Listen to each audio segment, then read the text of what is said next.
Super Saravana stores. Congress கட்சிக்கு ராஜ்யசபால opposition status இப்போ ஒரு சீட்டு தேவை. எதிர்கட்சி அந்தஸ்தே போயிருங்க ராஜ்யசபால. அப்படின்னா திமுக காங்கிரஸ் கட்சி ராஜ்யசபாவில் தனது எதிர்கட்சி அந்தஸ்தை தக்க வைத்துக் கொள்வதற்கு உதவி இருக்கு. காங்கிரஸ் மறக்கக்கூடாது இதை. அப்ப அதிமுக இதுல டேஞ்சர் பொசிஷன்ல இருக்கு. அது அதிமுக உணர்ந்த மாதிரி எனக்கு தெரியல. தாவேக்கா இன்னைய தேதிக்கு அது அவ்வளவுதாங்க அவுட். என்னோட எஸ்டிமேட் ஆரம்பத்தில் 10-12%. இப்போ அதை விட குறையும் என்பது எனது பார்வை. இவர் இன்னைக்கு வீட்டுக்கு ஒரு விஜய்ங்கிற மாதிரி நாங்கள் வீட்டுக்கு ஒரு எம்ஜிஆர் தானே இருந்தோம். 60களில் இருந்த நிலைமை என்ன அப்படிதான் இருக்கும். ஆனால் அது ஓட்டா மாறுச்சு. எப்போ மாறுச்சு? அவன் 49ல் கட்சி ஆரம்பிச்சு 67ல் மாறுச்சு. அது வரைக்கும் கட்சி என்ன பண்ணுச்சு? கிராமமா போச்சு. இவர் என்ன சொல்றாரு விஜய்? நான் முதலமைச்சர் ஆனோன்னா கிராமமா வருவேன்றாரு. ஆனால் எப்படி இருக்கணும்? கிராமமா வந்தால் தான் நீங்கள் முதலமைச்சர் ஆக முடியும். உயிர்கள் பலியானதுக்கு யாருமே பொறுப்பாக இருக்கலாம். ஆனால் அது திமுக பொறுப்புட்டாங்க.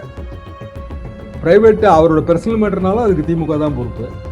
இப்படியான பாலிடிக்ஸ் எப்படி ஒப்பேறும் சொல்லுங்க? முதலமைச்சரோட வியூகம் விட்டு கொடுத்தல், அப்படியே அரவணைத்து போதல், கூட்டணி உடஞ்சிடாம பாதுகாத்தல், இது வெளிப்படுது. அதான் அரசியல் சாமர்த்தியம் வெளிப்படுது. சிம்பிளா காட்டுறேன். நீங்க சொன்னீங்களே வைரல் வீடியோ, அதாங்க. எடப்பாடியில எடப்பாடி பழனிசாமி அவர்கள் வெற்றி பெறுவதற்கு அங்க பாமக ஓட்டு தேவைப்படுகிறது.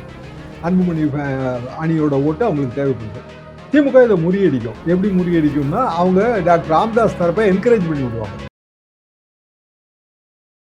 ஒபினியன் தமிழ் பார்வையாளர் அனைவருக்கும் வணக்கம். இன்றைய நேர்காணலில் நம்மோடு இணைந்திருப்பவர் மூத்த பத்திரிகையாளர் திரு தராசு அவர்கள். சார் வணக்கம். வணக்கம் யாசிர். நீண்ட நாட்களாக திமுக காங்கிரஸ் கூட்டணி என்பது இழுபறியாகவே நீடித்து வந்த சூழ்நிலையில நேற்றைக்கு இரவோடு இரவாக ஒரே நேரத்தில் தொகுதி பங்கீடு என்பதும் முடிஞ்சிருக்கிறது. 28+1 அப்படின்ற அந்த கூட்டணி தீர்வு என்பது திமுக காங்கிரஸ் இடையே ஏற்பட்டிருக்கிறது. இந்த கூட்டணி ஏற்பட்ட உடனேயே முதலமைச்சர் ஸ்டாலின் அவர்கள் ஆல் பினிஷ்ட் அப்படின்னு சொல்லக்கூடிய அந்த வீடியோ என்பது இரவோடு இரவாக வைரலாக பார்க்க முடிஞ்சு. எப்படி பாக்குறீங்க சார்? திமுக காங்கிரஸ் கூட்டணி என்பது உறுதியாக இருக்கிறது.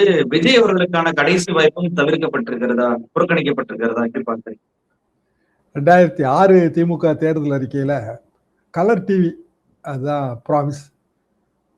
சிதம்பரம் என்ன சொன்னார்னா, இந்த தேர்தலின் கதாநாயகன் இந்த கலர் டிவி அறிவிப்பு தான். 20 வருஷம் கழிச்சு 2026 திமுக காங்கிரஸ் கூட்டணி சிதம்பரம் அவர்கள் முயற்சியில். ஏன்னா நீங்க சொன்ன மாதிரி கடைசி வரைக்கும் இழுபறி தான்.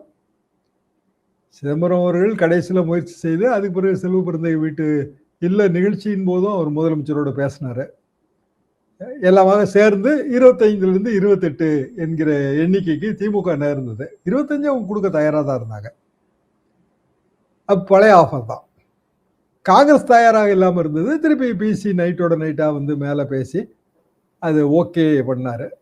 அப்படின்னா இந்த 2026 கூட்டணியின் கேரக்டர் ஆர்டிஸ்ட் யாருன்னா சிதம்பரம் தான்.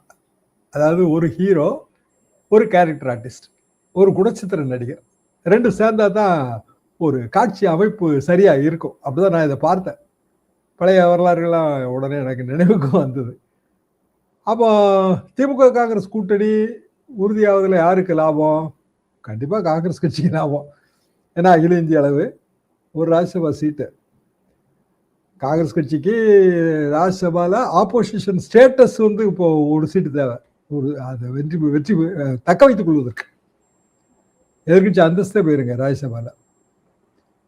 மகாராஷ்டிராவில் போய் அவங்க ரொம்ப முட்டி மோதினாங்க. அது ஒரே ஒரு எம்பி சீட்டு தான் அங்கே இருக்கு. அதை வாங்குறதுக்கு முட்டி மோதினாங்க, கிடைக்கல. சரத்பவார் தான் கடைசியில் எம்பி கேண்டிடேட் ஆனார். அப்படின்னா திமுக காங்கிரஸ் கட்சி ராஜ்யசபாவில் தனது எதிர்கட்சி அந்தஸ்தை தக்க வைத்துக் கொள்வதற்கு உதவி இருக்கு. காங்கிரஸ் மறக்கக்கூடாது இதை. தாவேக்கா தரப்பு அது ஏமாற்றம் அடைந்திருக்கும். அவங்க எதிர்பார்த்தாங்க உண்மையிலேயே. அவங்களுக்கு ஒரு லாபம் இருக்கு. எப்படின்னா காங்கிரஸ் 70 சீட்டு கொடுத்துருந்தாங்கன்னு வைங்க, இங்கேயாவது காங்கிரஸ் திமுக கூட்டணியில் வேலை பார்க்கறதுக்கு திமுக இருக்கு. கீழ்மட்டம் வரைக்கும் வேலை பார்க்கறதுக்கு ஆள் வேணலாங்க. தேர்தலை பற்றி நமக்கு தெரியும். அரசியல் ரொம்ப கஷ்டமானது. கல்லறிந்து தாக்கியோர் கனத்த மாலைகளை தூக்கி கொண்டு வருகிற விசித்திரபுரி தேர்தல் அண்ணா சொன்னது அதான் உண்மையும் கூட. அப்போ வேலை பார்க்கறதுக்கே ஆளே இல்லாத 2 கட்சி கூட்டணி வச்சு ஒரு கட்சிக்கு அதில் 70 சீட்டு கொடுத்தா என்ன ஆகும்னு நினைக்கிறீங்க? எத்தனை சீட் வேணாலும் வாங்கிக்கங்க. வேலை பார்க்கணும்ல. தாவேக்காரன் கொஞ்சம் நெஞ்சம் இன்ட்ரெஸ்ட் இருக்கணும் வேலை பார்க்க மாட்டார்ல காங்கிரஸ் கட்சிக்கு. அப்போ தாவேக்காவோட டோட்டல் பெர்சன்டேஜ் குறையும். சரி, ஒரு அடிப்படை கணக்கு சொல்றேன், 4.5 கோடி ஓட்டு பதிவாகுங்க. ஏன்னா எஸ்ஐஆருக்கு பிறகு 80% கண்டிப்பா வருங்க இந்த வாட்டி. 78 to 80 என்னோட கால்குலேஷன். 72லாம் நமக்கு வந்திருக்கு. 80ன்னு வச்சா 4.5 கோடி ஓட்டு பதிவானா 10% வாங்குறதுக்கே 45 லட்சம் ஓட்டு வேணும். அதாவது 1/2 கோடி ஓட்டுன்னு வச்சுக்கலாம் நீங்க ரஃபா. பொதுவாக எந்த கட்சியுமே சரியில்லைன்னு நினைக்கிறவங்க ஆவரேஜா 25% வராங்க. அதாவது ஒரு 5% சுயேட்சைங்க, ஒவ்வொரு ஊர்லயும் இருக்கிற சுயேட்சை மற்றும் போட்டி வேட்பாளர்கள். கட்சிக்குள்ள அதிருப்தியில போட்டி வேட்பாளர் நிற்பாங்க, காங்கிரஸ் கட்சியில் நிற்பாங்க, திமுக தான் கம்மியா இருக்கும். அவங்க வாங்குற ஓட்டு, அந்த ஓட்டு கண்டிப்பாக 5% வரும். அதாவது 4.5 கோடி வாக்குன்னு வச்சீங்கன்னா 45 லட்சம் வாக்கு 10%னா 27 லட்சம் வாக்கு எதுக்குமே பயன் இல்லாம போயிடும். அப்படியே நீங்க டோட்டலா அதை கழிச்சிடலாம். அப்ப 45 27 10% ஏதோ ஒரு கட்சி வாங்கினா 45 27 சேர்ந்தாலே 75 லட்சம் ஓட்டு வெற்றி தோல்விக்கெல்லாம் உதவவே உதவாது. பெர்சன்டேஜ் கணக்கு பார்க்கத்தான் உதவும். வென்றவன் சொன்னால் சீட்டு கணக்கு, தோற்றவன் சொன்னால் சதவீத கணக்கு. இது கலைஞர் சொன்னது. சதவீத கணக்குக்கு தான் உதவும். அப்ப தாவேகாவை பொறுத்த வரைக்கும் டோட்டலா 75 லட்சம் ஓட்டு வாக்கு, எந்த கட்சியும் வேணாம்னு நினைக்கிற வாக்கு, அது அதுல அவங்க 45 லட்சம் வாக்கு வாங்கினாலே அவங்களுக்கு 10% தான் வரும். ஏன்னா இந்த 25 லட்சம் எந்த கணக்குலயும் வராம போயிடும். அப்ப அதுக்கு மேல அவங்க வாங்கணும். ஆனா ஏற்கனவே ஒரு 20-25 லட்சம் வாங்குற கெப்பாசிட்டியில சீமான் இருக்காரு. அப்போ 1 கோடி வாக்குங்க, 4.5 கோடி வாக்கு பதிவானா 1 கோடி வாக்கு அது ஆட்சிக்கெல்லாம் உதவவே உதவாது. அப்போ மீதி இருக்கிற வாக்கு தான் ஆட்சி கணக்குக்குள்ள வரும். இப்போ ஆட்சி கணக்குக்குள்ள வரும்போது திமுக கூட்டணி அது ஒரு 21 அமைப்பு இருக்குன்னு நினைக்கிறேன் கடைசியில. அதுல எத்தனை பேருக்கு சீட்டு கொடுப்பாங்கன்னு நமக்கு தெரியாது. இப்போ ஆம் ஆத்மிக்கெல்லாம் சீட்டு கொடுப்பாங்களா அதெல்லாம் நமக்கு தெரியாது. அமைப்புன்னு பார்த்தா இருக்கு. அதாவது பிரச்சார வாகனத்துல கூட நம்ம 21 கட்சியோட கொடியை பறக்க விட முடியாது, இடம் கிடையாது. ஒரு பிரச்சார வாகனம் வரும்போது நீங்க பார்த்துருப்பீங்க, எல்லா கட்சி கொடியும் கட்டியிருப்பாங்கல்ல, எங்க இடம் இருக்கு. சரி, 21 கட்சி, அது ஒரு ஓட்டு கூட சதறக்கூடாதுங்கிற ஒரு வியூகத்துல வச்சாச்சு. இப்ப இந்த 21 கட்சி வச்சாலும் அதுல ஒரு 160-170 இடம் உதயசூரியன் நிக்கணும், நின்றுதான் ஆகுங்க, வேற வழியே கிடையாது. அப்ப மீதி இடம் எல்லாருமாக சேர்ந்து வாங்குற ஓட்டு, இந்த ஓட்டு சராசரியா ஒரு 4.5 கோடி ஓட்டுல நான் ஏற்கனவே போட்ட கணக்குல 1 கோடி ஓட்டு போயிடுச்சு, மிச்சம் 3.5 கோடி ஓட்டு. 3.5 கோடி ஓட்டுல 2 கோடி ஓட்டு வாங்கணுங்கிறது தான் திமுகவோட திட்டமா இருக்கும். என்ன காரணம்னா இந்த ஓட்டு சிதறல அவங்க தடுத்திருக்காங்க. இப்போ ஓபிஎஸ் ஒரு குறிப்பிட்ட பகுதியில் அவருக்கு ஒரு குறிப்பிட்ட செல்வாக்கு இருக்கு, அதை நான் மறுக்கல. ஆனா அதிமுக ஓட்டு வாக்கு வங்கி தான் அது பெரும்பாலும். இப்போ நாளை மறுநாள் திருமங்கலம் பக்கத்துல ஒரு மாபெரும் கூட்டம், இணைப்பு விழா, அதிமுகவினர் திமுகவில் இணைக்கிற விழா. முதலமைச்சர் வராரு, ஒரே ஒரு ப்ரோக்ராம் தாங்க மதுரைக்கு. ஏர்போர்ட்ல இருந்து வர்றதுக்கு வசதியாவே திருமங்கலத்துல ஒரு இடம் செலக்ட் பண்ணியிருக்காங்க. நாம நண்பர்கள்ட்ட கேட்டாங்க காலையில, அது ஏதோ ஒரு ரெட்டியார் இடங்க, ஒரு 40 ஏக்கர் நிலம். ஏற்கனவே அங்க ஒரு ரெட்டியார் மாநாடு நடத்துனாங்க, சுத்தம் பண்ணி பக்காவா வச்சிருந்தாங்க. அதனால எப்படிங்க 2 நாள்ல பிக்ஸ் பண்ணீங்கன்னு கேட்டப்ப அவங்க சொன்னாங்க, சுத்தம் பண்ணி பக்காவா வச்சிருந்தாங்க, நாங்க மதுரையில மூர்த்தி அவங்க தளபதி இவங்களை எல்லாம் கேட்டு டக்குன்னு முடிச்சிட்டோம். ஏன்னா செடப்பட்டி முத்தியாவோட பையன் அவர் இப்போ திமுகவில் இருக்காரு, மணிமாறன்லாம் வச்சு நாங்கள் முடிச்சிட்டோம். சேரு கிடைக்கல, 50,000 சேரு லோக்கல் மதுரையில மட்டுமே சொல்லிக்கிலே 50,000 சேர் அரேஞ்ச் பண்ணியிருக்கோம், இன்னொரு 50,000 சேர் வந்துட்டு இருக்கு, ஆக மொத்தம் 1 லட்சம் சேர். என்னங்க நீங்க 2 நாள்ல 1 லட்சம் பேரா அப்படின்னா, இல்லைங்க நாங்கள் கூட்டம் கூட்டுறதுக்கு எல்லா ஏற்பாடுகளும் பண்ணியிருக்கோம், பஸ்ஸுக்கெல்லாம் பணம் கட்டிட்டோம், 1500 பஸ்ஸுக்கெல்லாம் பணம் கட்டிட்டோம். நாளை மறுநாள் அது பிறகு திருச்சியில் ஒரு மாபெரும் மாநாடு இருக்கு. ஸோ மொபிலைஸ் பண்றாங்க, நான் அதுக்காக சொல்ல வரேன். சரி, ஓபிஎஸ் மட்டும் சேர்ந்ததுனால அப்படியே நிக்கல, அதுக்கு ஒரு இணைப்பு விழா நடத்தி அதுக்கு ஒரு 1 லட்சம் பேரை எய்ம் பண்ணி 1 லட்சம் பேர் வருவாங்களா அதெல்லாம் நமக்கு தெரியாது, ஆனா பிரம்மாண்டமா தெரியும், லைட்டிங்லாம் அரேஞ்ச் பண்ணி. ஏங்க இது எத்தனை நாள் பிடிக்கிற விவகாரங்க? நேற்றுக்கே என்னமோ இன்னைக்கு காலையிலேயோ தான் பூமி பூஜையை டக்குன்னு போட்டு நாளை கழிச்சு கூட்டம்னு வச்சிருக்காங்க. திமுக கூட்டணி கட்சிகளை சேர்த்திருக்கு, ஆனா அந்த கூட்டணி கட்சிகளை உற்சாகப்படுத்துது, திமுகவுக்குள்ள சேர்ந்து இருக்கிறவங்களையும் உற்சாகப்படுத்துது. இப்போ ஓபிஎஸ் மாதிரி திமுக சேர்ந்திருக்கவங்களையும் உற்சாகப்படுத்துது. அப்போ அவங்களோட ஓட்டு என்பது 2 கோடிக்கு மேல போகத்தானே செய்யுங்கிறேன். இயல்பாகவே நம்ம பகுதிகள் எடுங்க, மதுரைக்கு தெற்க எடுங்க, இயல்பாகவே அது வரும். அப்ப அதிமுக இதுல டேஞ்சர் பொசிஷன்ல இருக்கு. இப்ப அது அதிமுக உணர்ந்த மாதிரி எனக்கு தெரியல. இப்ப தாவேகா இன்னைய தேதிக்கு அது அவ்வளவுதாங்க, அவுட். பிராக்டிகலி யூஸே கிடையாது. இன்னைக்கு ஹிந்துல ஒரு மாபெரும் ஆர்டிகலுங்க இந்த ஸ்டார் பாலிடிக்ஸை பத்தி. அப்போ கரூர்ல வந்து இந்த சம்பவம் நடந்திருக்கு, இவ்வளவு பேர் இறந்து போயிருக்காங்க, பொறுப்பேற்க வேண்டிய விஜய் வந்து பொறுப்பே ஏற்கல, அவர் உடனே ஓடி போயிட்டாரு. அது போக அது திமுக தான் அதுக்கு காரணம்னு பொலிட்டிக்கல் கான்ஸ்பிரசி. இப்போ அது எப்போ ரிசல்ட் வரும், சிபிஐ வந்து எப்போ அறிக்கை இன்ட்ரீம் இது கொடுத்துட்டாங்க, ரிப்போர்ட் கொடுத்துட்டாங்க. இப்போ சார்ஜ் ஷீட் ஃபைல் பண்ற நிலைமையில இருக்காங்க. எப்போ ஃபைல் பண்ணுவாங்க? கரெக்டா அந்த ஏப்ரல்ல ஃபைல் பண்ணுவாங்க. ஏன்னா தேர்தல் நடத்தை விதிகளுக்கும் சிபிஐ சார்ஜ் ஷீட்டுக்கு சம்மந்தம் கிடையாதுல்ல, அவங்க ஃபைல் பண்ணிட்டே தானே இருப்பாங்க. அப்போ தொடர்ந்து பின்னடைவுகளை நோக்கி போற தாவேகா, என்னோட எஸ்டிமேட் ஆரம்பத்துல 10-12%. இப்ப அதை விட குறையும் என்பது எனது பார்வை. என்னன்னா காங்கிரஸ் ஒருவேளை போய் சேருது, அதுல ஒரு ஜோர் கிடைக்குதோன்னு நினைச்சேன். ஓட்டு கிடைக்காட்டாலுங்க ஒரு வெற்றி பிம்பம் கிடைச்சிரும்ல, ஜோரா இருக்காங்கயா அப்படின்னு தோணும்ல, அதுவும் இல்லையோ. அதுலதான் ஒரு கேள்வி வருது, என்னன்னா ஆட்சியின் பங்கு அதிகாரத்தின் பங்கு அப்படின்றது அக்டோபர் மாசம் 2024 ஆண்டு 1.5 வருஷத்துக்கு முன்னாடியே விஜய் அவர்கள் அறிவிச்சாரு. 1.5 வருஷத்துல ஒரு சின்ன கட்சி கூட போய் சேரவே இல்லை. அந்த ஆட்சியின் பங்கு அதிகாரத்தின் பங்கு அப்படின்ற அந்த ஸ்டேட்மெண்ட்டை காங்கிரஸ் கட்சியும் தூக்கி சுமந்தது. இப்ப அதுவுமே அவங்க வந்து கைவிட்டுட்டாங்க. மாணிக்கம் தாக்கூர்லாம் வந்துட்டு இன்று கிடைக்கவில்லை என்றாவது ஒரு நாள் கிடைக்கும் அப்படின்றதை போல ஒரு பதிவுகள் எழுதுவது பார்க்க முடியுது. தாவேகாவுடைய நிலைமை இனி என்ன ஆகும்? வீட்டில் ஒரு விஜய் நம்பிதான் விஜய் கிளம்புகிறார். வீட்டில் ஒரு விஜய், வீட்டில் ஒரு விஜி, ரெண்டு சேர்த்து சொல்லியிருக்காருல, விஜய் விஜி ரெண்டு சேர்த்து அவங்க வந்து ஓட்டை கேன்வாஸ் பண்ணணும். ஏங்க புதிய கட்சிகள் வரும்போது, ஸ்டார் பவர் இருக்கும்போது எப்போதுமே எல்லா வீட்லயும், அன்றைக்கு இப்போ எம்ஜிஆர் இருந்தாங்களே எல்லா வீட்லயும், எங்களோட சிறு வயதுல ஊர்ல ஜவ்வு மிட்டாய் வச்சு ஒரு வாட்ச் கட்டி விடுவாங்க கையில, ஜவ்வு மிட்டாய் வாட்ச். அதுல கூட வந்து எம்ஜிஆர் கட்சி வாட்ச் தனியா கருப்பு சோப்பு இருக்கும், மேல கருப்பு கீழே சோப்பு, ஒரே பட்டையில வருங்க. ஊர்ல பழைய ஆட்கள்கிட்ட கேட்டு பாருங்க, ஜவ்வு மிட்டாய் வாட்ச் சொல்லுவாங்க. நான் ஒரு காலத்துல அதை வச்சு ஒரு சிறிய கட்டுரையெல்லாம் எழுதியிருக்கேன், ஜவ்வு மிட்டாய் வாட்சை வச்சு. ஓடாத வாட்சில் மணி பார்த்துக்கிட்டே தெரியும். ஆனா நாங்க அப்ப யாரா இருந்தோம்?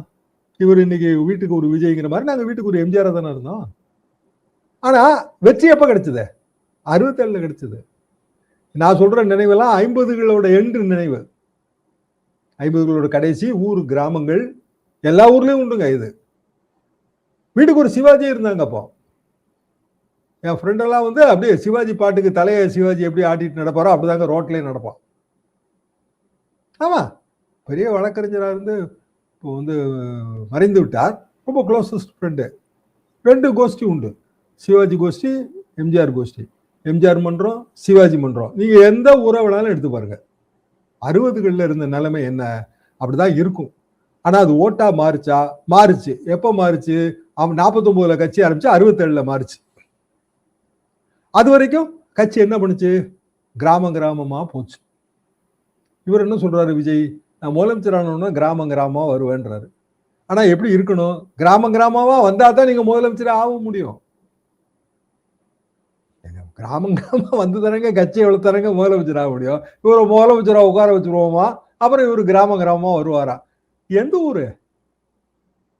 தமிழ்நாடு என்ன அவ்வளவு அரசியல் ஞானம் இல்லாமலா இருக்கும்? அப்ப இயல்பாகவே விஜய் கட்சிக்கான வாய்ப்புங்கிறது இல்லை. ஆனா அவங்க வந்து ஒரு பில்டப் பண்ணாங்க.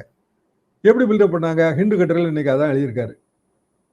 வேணும்னே லேட்டா வர்றது, அதுல வந்து ஒரு ஸ்டார் கிரேஸ்ல வந்து வர்ற இளைஞர்கள், அவங்கள வந்து வீடியோ மூலமா, படக்காட்சி மூலமா, சமூக ஊடகங்கள் மூலமா அந்த கிரௌடை காட்டுறது. ஓ, விஜய்க்கு இவ்வளவு பெரிய ஆதரவு இருக்கா, வந்தாலும் வந்துருவாரோ, வெற்றி பிம்பத்தை உருவாக்குது. இதைத்தானே அவங்க தொடர்ந்து கடைபிடிச்சாங்க. இப்ப தஞ்சாவூருக்கெல்லாம் கரெக்ட் டைமுக்கு டான்னு சொன்ன நேரத்துக்கு வர தெரியுற விஜய்க்கு ஏன் கரூருக்கு வர தெரியல? 41 பேர்ல இறந்து போனாங்க. அதுல ஏன் மற்ற ஊர்கள் அதுக்கு முந்தி திருச்சியிலே கூட்டம் நடக்கும் போதே சொன்னாங்க டிவியில, இது ரொம்ப ஆபத்தான போக்கு, கட்டுப்பாடே இல்லாம போறாங்க, அது ஸ்டார் கிரேஸ் அப்படிதான் இருக்கும். ஒரு காலத்துல எல்லாரும் நாங்களும் ஸ்டார் கிரேஸ்ல இருந்து வந்தவங்க தான். ஆனா ஸ்டார்ஸ் வந்து அரசியல் இயக்கத்துல அனுபவசாலிகள் இருந்ததுனால எங்களை வழி நடத்தினாங்க. இங்க அது இல்ல, ஏதோ ஒரு பெரிய ஆபத்துல முடியுங்கன்னா அடுத்த கூட்டம்னு நினைக்கிறேன். அது பிறகு நாகப்பட்டினம் ஒன்று, திருவாரூர் ஒன்று, ஒரு 3-4 கூட்டம் நடந்துக்க திருச்சிக்கு பிறகு கரூர் வரைக்கும். எல்லாத்துலயும் இந்த கூத்து தான் இருந்தது. கரூர்ல கூத்து தலைக்கு மேல போச்சு. கடைசியில் 41 உயிர்கள் பலியானது. உயிர்கள் பலியானதுக்கு யாருமே பொறுப்பேற்கல. ஆனா திமுக பொறுப்புன்ட்டாங்க. பிரைவேட் அவரோட பெர்சனல் மேட்டர்னாலும் அதுக்கு திமுக தான் பொறுப்பு. இப்படியான பாலிடிக்ஸ் வந்து எப்படி ஒப்பேறும் சொல்லுங்க? பாலிடிக்ஸ் வந்து நீங்க பிஜேபி எனக்கு பிடிக்காதுங்க. ஆனா அவங்க பாலிடிக்ஸ்ல ஒரு ஒரு கொள்கை இருக்குங்க, தெளிவா இருக்கு. இதாங்க எங்க பாயிண்ட், இதுதான், இதுக்கு ஓட்டு போடுங்க. அதிமுக போய் சேர்ந்தது தப்பு. பிஜேபி சொல்றதை நான் தப்புன்னு சொல்ல மாட்டேன். அதுக்கு ஜனங்க வந்து கொஞ்சம் கொஞ்சமா மொபிலைஸ் ஆவாங்க, ஆகாம போவாங்க. அது ஜனநாயகத்துல ஜனங்களோட விருப்பம். ஆனா விஜயை பொறுத்தவரைக்கும் எல்லாம் கொள்கை தலைவர்னு சொல்லி வரிசையா எல்லாத்தையும் வரிசை கட்டி நிறுத்திட்டாரு. இவர் என்ன கொள்கையை பேசுறாருன்னா அதெல்லாம் எதுவும் கிடையாதுங்க. எப்பாவது ஒரு தடவை வெளியில வந்து ஒரு 10 நிமிஷம் கூட்டத்துல பேசிட்டு எல்லா வீட்லயும் விஜய் எல்லாம் இருக்காங்கன்னு சொல்லிட்டு போயிட்டே இருக்க வேண்டியதுதான். எப்படி இருப்பாங்கன்ற, எப்படி சாத்தியம்? பகல் கனவுங்கிறது கூட ஒரு நியாயத்தோட பகல் கனவுன்னா கூட பரவாயில்லையோன்னு தோணுது. அப்ப தாவேகா ஆட்டத்துல இல்ல, அதான் நிஜம். திமுக வந்து கட்சிகளை சேர்ப்பதன் மூலமாக அவங்க என்ன ப்ரூவ் பண்ண விரும்புறாங்கன்னா, 100 ஓட்டுல இருந்து 1000 ஓட்டுக்குள்ள ஒரு 20-25 தொகுதி போகுதுங்க. எப்போதுமே போகுது. எந்த தேர்தலையும் போயிடும். 5000 ஓட்டுக்குள்ள 40 தொகுதி போயிடும். அதை போக விடாதபடியே அவங்க தடுக்கிறாங்க. அந்த இடத்துல வந்து முதலமைச்சரோட வியூகம் விட்டு கொடுத்தல், அப்படியே அரவணைத்து போதல், கூட்டணி உடைஞ்சிடாம பாதுகாத்தல், இது வந்து வெளிப்படுது. அது அரசியல் சாமர்த்தியம் வெளிப்படுது. அதுலதான் அவர் வந்து பினிஷ்ட் அந்த செய்த காட்டுறாரு, சிம்பிளா காட்டுறாரு. நீங்க சொன்னீங்களே வைரல் வீடியோ, அதாங்க.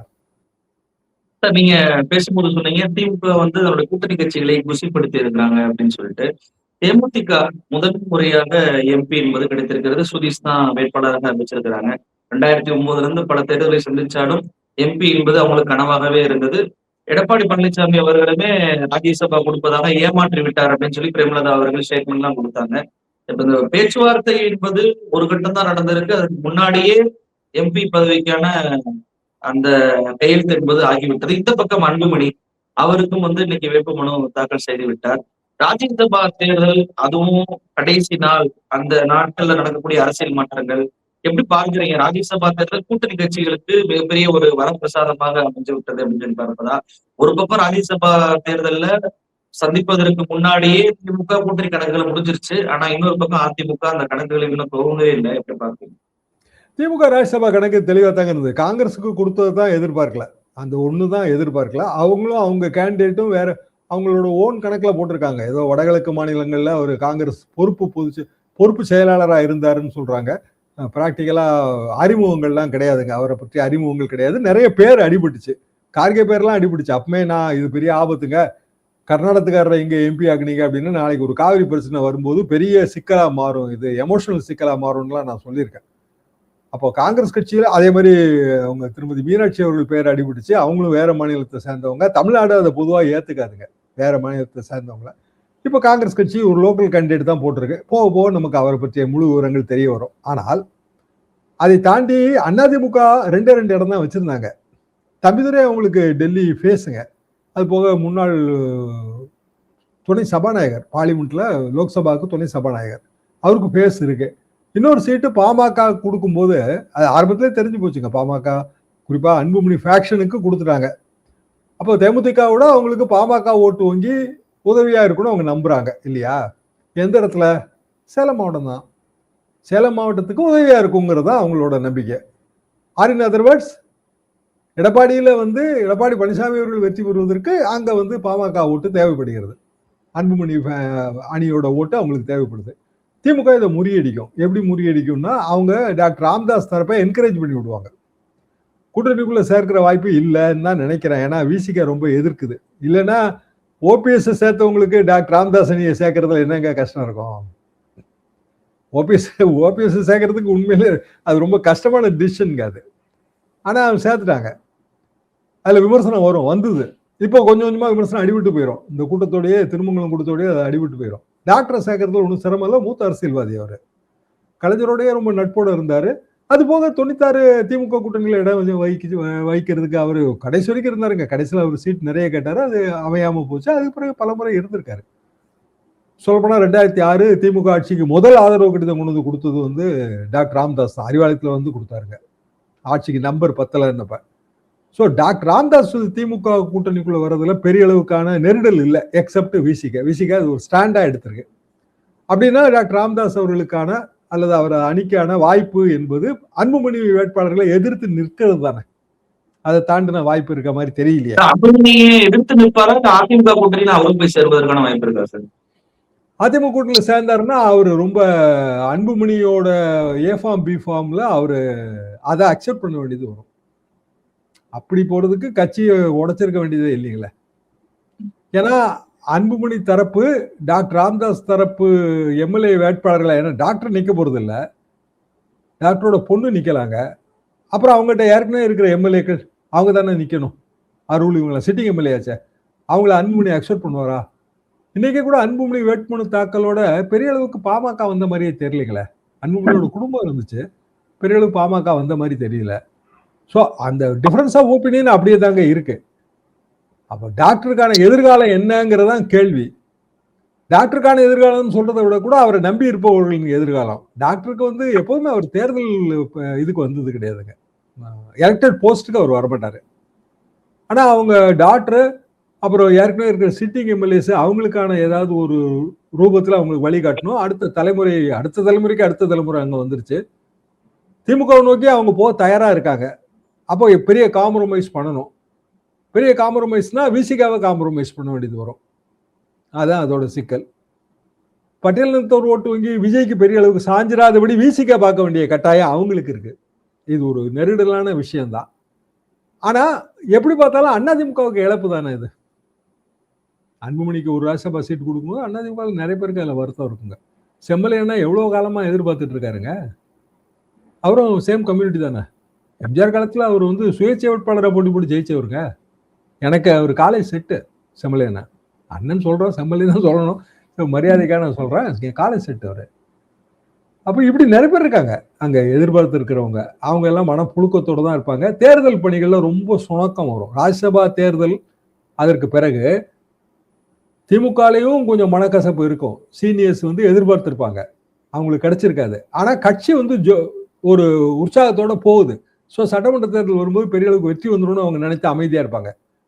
அதிமுகல ஏமாற்றம் இருக்கும், கட்சி வந்து வெற்றியை நோக்கி போகலைங்கிற பிம்பம் வருது. அதனால அந்த ஏமாற்றத்தை அவங்க வெளிப்படுத்துவாங்க. ரெண்டு கடையில் உள்ள வித்தியாசம் தான். ரெண்டு கட்சியிலும் ஏமாற்றம் இருக்குங்க, அதை எப்படி மறுக்க முடியும்? ஆனா ஒரு தரப்பு என்னன்னா ஏமாற்றத்தை பொருட்படுத்த மாட்டாங்க, வெற்றி பிம்பம். இன்னொரு தரப்பு ஏமாற்றத்தை ரொம்ப அளவுக்கு பொருட்படுத்துவாங்க. காரணம் உதாரணமா ஜெயக்குமாருங்க. ஜெயக்குமார் ராஜ்யசபா எம்பி எதிர்பார்த்தாரு, கொடுக்கல. அவருக்கு அந்த அவரோட தொகுதி, சொந்த தொகுதி ராயபுரத்தில் ஜெயிக்க முடியுமாங்கிறதுலாம் ரொம்ப சந்தேகம். அது அவரே தான் சொன்னது. நான் தொடங்கும் போதே 40,000 மைனஸ்ல தொடங்குறேன் அப்படின்னு அவரே தான் சொன்னார். பிஜேபி கூட்டணி வந்ததுனால நமக்கு ஜெயிக்க முடியாதுன்னு நினைக்கிறவங்க யாராவது ராஜ்யசபா எதிர்பார்த்திருப்பாங்க. அப்போ திமுகலையும் ஏமாற்றம் இருக்கு, அதிமுகலையும் ஏமாற்றம் இருக்கு. அதிமுக ஏமாற்றம் தேர்தலில் பிரதிபலிக்கும், திமுக ஏமாற்றம் தேர்தலில் பிரதிபலிக்காது. நீங்க சொல்வதை போல ஜே.கே. வாசன் அவருடைய பதவி என்பதும் முடிந்திருக்கிறது, அவருக்கும் கொடுக்கல. அந்த கட்சி எப்படி தேர்தல்ல மிக வேகமாக வேலை பார்க்க போறாங்க அப்படின்றதும் தெரியல. நிகழ்ச்சிகள் மட்டும் பல்வேறு தொழில்நுட்ப பெருந்தீங்க. ரொம்ப நன்றி.